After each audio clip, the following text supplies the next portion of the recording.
একজন ভিখারি প্রত্যেক দিন একটি রেস্টুরেন্টে প্রত্যেক দিন ভিড়ের মধ্যে ঢুকে খাবার খেত আর পয়সা না দিয়ে পালিয়ে যেত।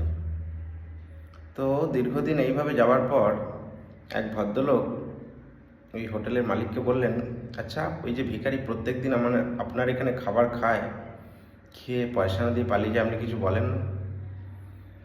তখন দোকানদার বলল, দেখো আমি সবই জানি, কিন্তু ওই ভিখারি এই খাবার খেয়ে পয়সা না দিয়ে চলে যাওয়ার জন্য এই দূরে দাঁড়িয়ে ঈশ্বরকে প্রতিদিন প্রার্থনা করে আমার হোটেলে যেন ভিড় হয়, আর সেই সুযোগে সে পয়সা না দিয়ে যেন পালাতে পারে। তাই ওর জন্য কিন্তু আমার দোকানে উন্নতি হয়, তাই আমি ওকে কিছু বলি না, ক্ষমা করে দিই।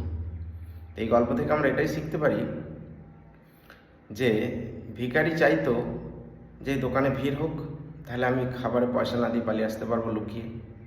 তাই ভিখারি কিন্তু মনে মনে ওই দোকানদারের উন্নতি চাইতো। তাই আপনিও যদি কখনো কারো উন্নতি চান, আপনারও ভালো হবে।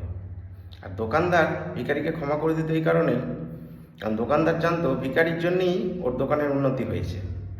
তাই আপনার প্রতি যদি কেউ এতটুকু সহানুভূতি দেখায়, কেউ উপকার করে, তার প্রতি সবসময় কৃতজ্ঞ থাকবেন, তার উপকার কখনো ভুলবেন না।